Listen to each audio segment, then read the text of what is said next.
بسم اللہ الرحمن الرحیم۔ السلام علیکم۔ آپ دیکھ رہے ہیں اپنا چینل کوئی سلمان ٹی وی۔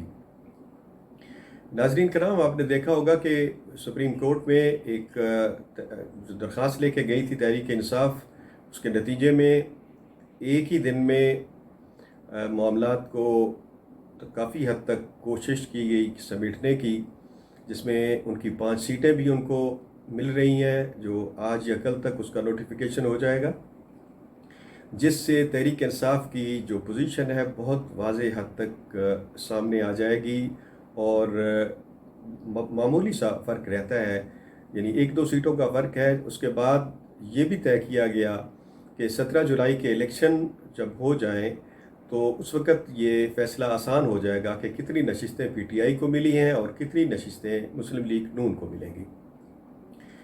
22 تاریخ کو یہ الیکشن ہوگا اور 18 تاریخ کو ضمنی انتخابات کا الیکشن اور اس کے نتائج سامنے آ جائیں گے۔ پہلی بات تو یہ ہے کہ آپ نے یہ دیکھا ہوگا کہ سپریم کورٹ نے بہت تحمل سے یہ سارا کچھ سنا اور دونوں پارٹیوں کو ایک جگہ پہ اکٹھا کر کے ویڈیو لنک کے ذریعے حمزہ شہباز کو بھی سنا اور پرویز الہی کو بھی سنا، اور انہوں نے تمام باتوں پر اتفاق کیا کہ اس طرح اگر 22 تاریخ کو الیکشن ہو جائے، ان کے ممبران جو حج پہ گئے ہوئے ہیں وہ بھی واپس آ جائیں تو ہمیں اس پہ کوئی اعتراض نہیں ہے۔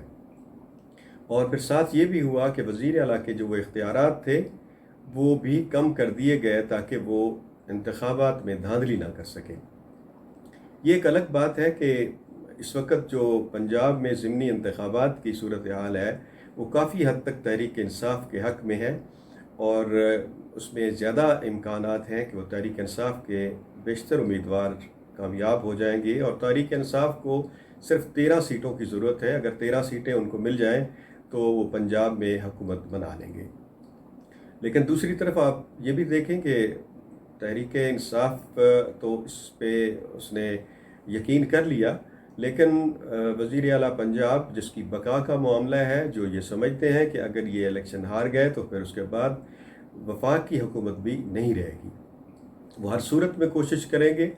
ان کو ڈی سی صاحب اور ایس پی صاحب اور پولیس اور دیگر ادارے جو ہیں وہ پوری کوشش کر رہے ہیں کہ یہ زیادہ سے زیادہ نشستیں ان کو مل جائیں اور اتنی دھاندلی کی جائے کہ تحریک انصاف کو 2 یا 3 سیٹیں ملیں، جبکہ حقیقت اس کے برعکس ہے۔ آپ نے رات کو یہ جلسہ بھی دیکھا ہوگا عمران خان کا، اور اس جلسے میں صرف پنڈی اسلام آباد کے لوگ تھے، شاید باہر سے بھی آئے ہوئے ہوں گے، تاہم یہ ایک بہت بڑا جلسہ تھا جس نے پورے پنجاب کی سیاست پر بہرحال ایک اثر ڈالا ہے، اور ضمنی انتخابات میں خاص طور پہ اس کا ایک خاصا اثر ہوگا۔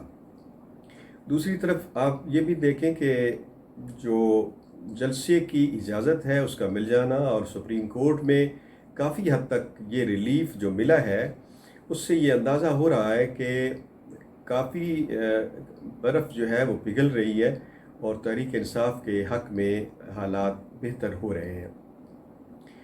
لیکن آپ کو میں بارہا کہہ چکا ہوں کہ یہ جولائی کا مہینہ بہت اہم ہے۔ جولائی کے مہینے میں یا تو الیکشن کا اعلان ہو جائے گا، عام انتخابات کی ڈیٹ دے دی جائے گی، اور اگر یہ نہ ہوا تو صورتحال بہت ہی گمبھیر ہو جائے گی جس کو سنبھالنا مشکل ہو جائے گا۔ اور اگر یہ الیکشن کا اعلان نہ ہوا تو آپ یہ بھی دیکھیں گے کہ یہ معاملات پھر نومبر تک جائیں گے، 30 نومبر تک، جب ہمارے آرمی چیف کی جو مدت ملازمت ہے وہ ختم ہو جائے گی۔ اس وقت تک یہ سارے معاملات چلیں گے، جب نئے آرمی چیف آ جائیں گے، اور یا پھر ان کی ایکسٹینشن ہو جائے۔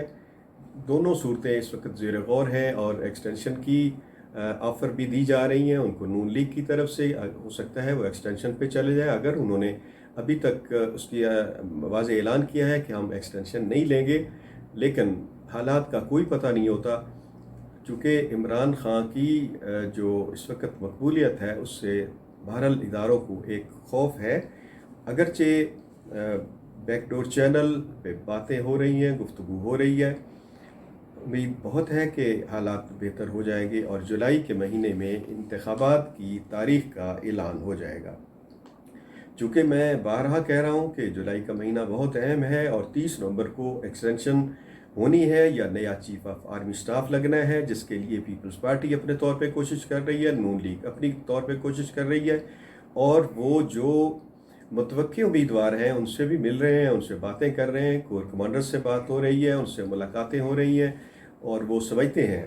اور جب جو آرمی چیف جس کی ختم ہو رہی ہے، میعاد ختم ہو رہی ہے 30 نومبر کو، وہ اس وقت یقیناً ایک کمزور پوزیشن پہ ہیں. لیکن اگر انتخابات ہو گئے، جو کہ جولائی میں اگر اعلان ہو گیا، تو آپ دیکھیں گے کہ صورتحال بہت بہتر ہو جائے گی، حالات بہتر ہو جائیں گے. ملک میں اس وقت جو بدامنی ہے، جو غیر اعلانیہ ماشاء اللہ آپ سمجھتے ہیں لگا ہوا ہے، جس میں نہ صحافی آزاد ہیں، نہ بولنے والے آزاد ہیں، نہ ٹی وی پہ لوگوں کو اس طرح بات کرنے کی اجازت ہے جس طرح عام حالات میں اجازت دی جاتی ہے. لیکن یہ معاملات میں نے بارہا آپ کو کہا ہے کہ یہ چلنے ہیں ابھی 2-3 مہینے. اگر جولائی میں انتخابات کی تاریخ کا اعلان ہو جاتا ہے تو ٹھیک، وگرنہ معاملات بہت دور تک جائیں گے. میں یہ سمجھتا ہوں کہ باجوہ صاحب کبھی بھی ایکسٹینشن نہیں لیں گے، اور وہ چلے جائیں گے. اس کی جگہ پہ جو بھی بندہ آئے گا وہ ملک کے لیے ایک بہتر حالات پیدا کریں گے، اور ملک کے لیے اچھے حالات ہوں گے. ہماری خواہش ہے کہ ملک کے حالات اچھے ہوں. ہر آدمی مہنگائی سے بہت تنگ ہے، وہ چاہتا ہے کہ ملک کے حالات بہتر ہوں. جو آرمی چیف ہے وہ ایکسٹینشن لے، ان کی مرضی ہے. اگر وہ اس کے بعد جنرل راحیل کی جگہ پہ اپنا سعودی عرب میں جا کے ملازمت کرنا چاہتے ہیں، ان کی مرضی. اور اگر وہ بیلجیم جانا چاہتے ہیں، ان کی مرضی. ہم تو پاکستان میں امن چاہتے ہیں کہ پاکستان میں کسی نہ کسی طرح سکون ہو جائے. امید بہت ہے کہ جولائی کا مہینہ یہ آخری مہینہ ثابت ہوگا، اور تمام کی تمام جو بھی ناراضگیاں ہیں، رنجشیں ہیں، وہ سامنے آ جائیں گی. اس کے ساتھ ہی آپ کو یہ کہنا چاہتا ہوں کہ اپنے سلیمان ٹی وی کو ضرور سبسکرائب کریں، تاکہ آپ تک اپنی باتیں پہنچاتا رہوں. اس کے ساتھ مجھے اجازت دیجیے. اللہ حافظ.